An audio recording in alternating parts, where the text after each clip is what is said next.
Hey guys, welcome back to Medical Coding with Blue. Today's episode is all about how long should you wait to retake your medical coding exam if you have failed it. If you are brand new to my channel, welcome. I am Blue, I'm a medical coder. Now, dealing with the failure of a test is hard. And I know sometimes people put so much thought into passing this exam and they are devastated when they don't. This is understandable. But what I would suggest that you do is to take time before you go back and try to retake the test again. Sometimes people will tell me, Blue, I made a 65 or I made a 60 and I know I can pass it again on the second try if I just take it again right away. Now, sometimes for some people this works. For a lot of folks, it does not. So in order to keep from having to pay out more money, what I tell people is to give yourself a break in between time. With AHIMA, there is a 3-month, 90-day wait that you have to have between tests. And so I really do recommend this, even if you're taking an exam with AAPC.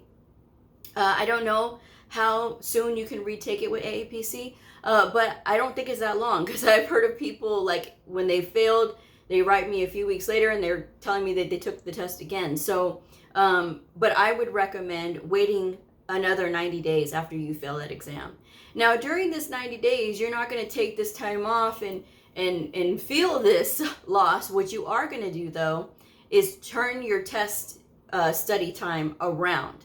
So either sometimes people didn't take the test as seriously as they should have. They didn't study as much as they should have. Or what they were doing was putting too much pressure on themselves.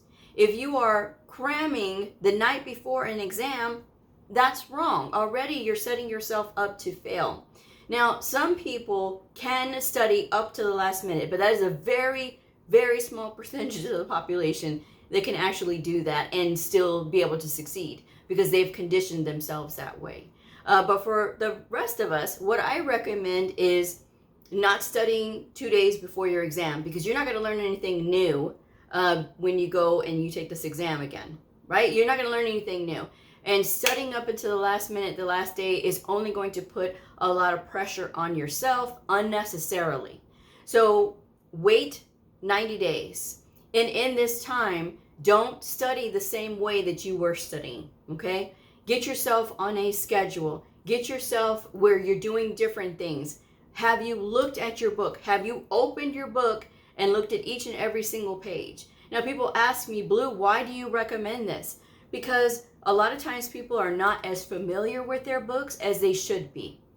They've taken the time to do all this highlights and writing and notes and tabbing, and it doesn't really work a lot of those times. You know, when you're sitting there spending all that time to tab and write notes and things like that, you're not going to have time to read your notes during these exams. You know, we have like 2 minutes per question, give or take, on these exams. So that is something to keep in mind. We don't have all the time to be looking at these books.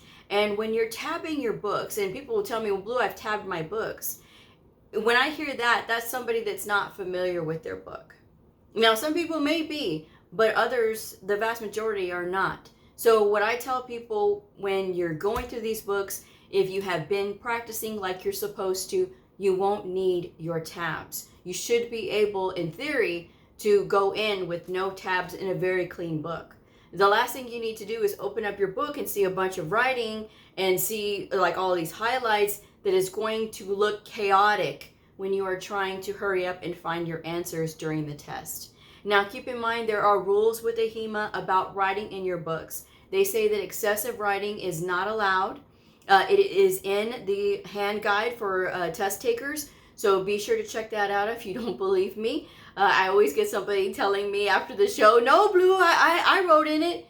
There is minimal writing is okay, excessive writing is not. So something to keep in mind. And again, you can't really take the time to look at your notes during the exam.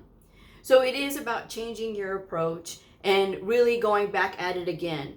Don't let one failure stop you from retaking this certification exam. Sometimes you have to take a step back and look at what did you miss. You know, a lot of times people will get their scores back and really still not kind of understand like where did they go wrong. It could be you were wrong in this one domain, but you really don't understand why. Now, if it is one of those things where you're trying to figure out what did I do, if it is with the coding, then perhaps you do need to work a little bit more with the coding guidelines. Now, I always recommend for you guys when you're in your study programs, doesn't matter if you're doing independent study or if you are in a medical billing and coding program, you still need to be reading your coding guidelines once per week.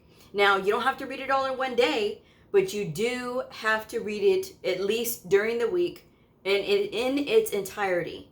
And you don't have to memorize it, but you do have to kind of know so that you can recall. The key to adult education is repetition. So that's why I tell you guys to go ahead and review those guidelines once per week. And they are in the ICD-10 book. You can find them online at cms.gov as well. And they are free to download. It's 150 something pages, I think, but it's just the font size, so don't panic. And it's not front and back like it is in the code book. So it's not anything extra, but it is things that you do need to know. We have to know these coding guidelines, folks. That's in our industry, that is very, very important. And sometimes people dismiss that and they say, well, I just want to be able to look up the codes. If you don't understand why you have to choose a code, if you don't understand the rules of picking up codes, you can definitely get stuff wrong. You can definitely put them in the wrong order. So again, it really goes back to how you're looking at the study process. Take the time to time yourself. Get a good time that you can be very focused. And if you say, well, Blue, I have a family and, they're not allowing me, you can squirrel away an hour. You can squirrel away 30 minutes. Even if you're studying for 30 minutes or an hour at a time, it is still time that is being invested into studying. And, taking that extra time to be able to do those things, it all adds up. And then you will find yourself more prepared when you go in for your exam the next time. So don't get discouraged. It happens. Sometimes people just put too much pressure on themselves, and that's what gets them. But don't feel like you're going in there ill prepared. You are going with experience this time. You know what to expect on this exam.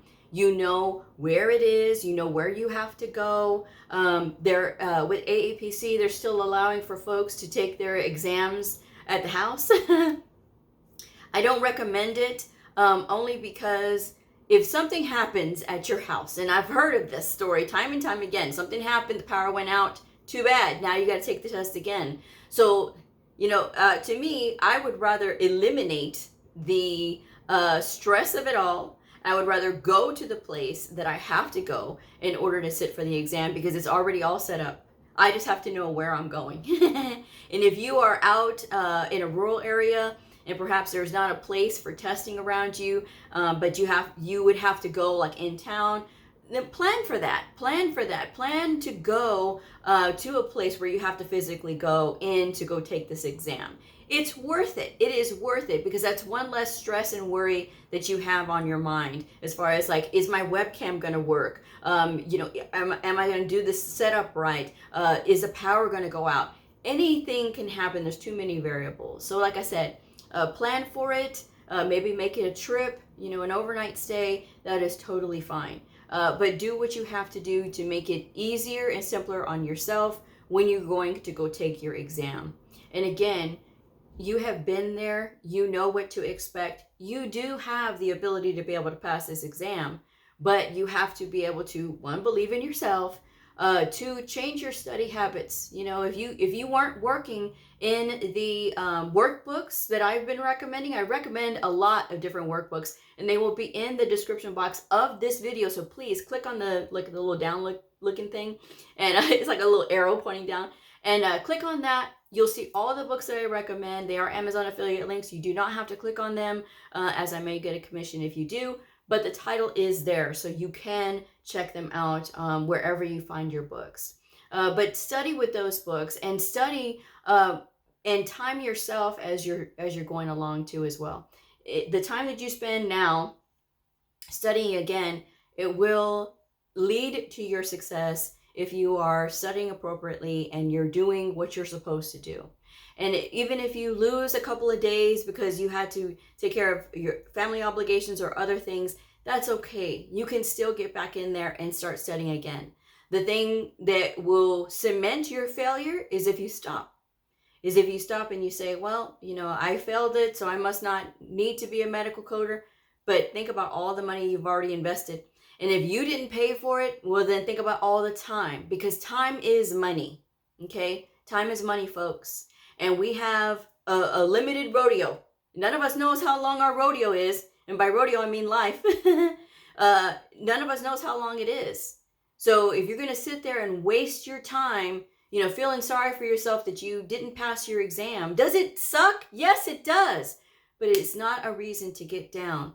It's a reason to get back up and renew that fight in you to change the way that you studied. Find a mentor, find a tutor, find somebody who can assist you if it's just something that you just don't understand.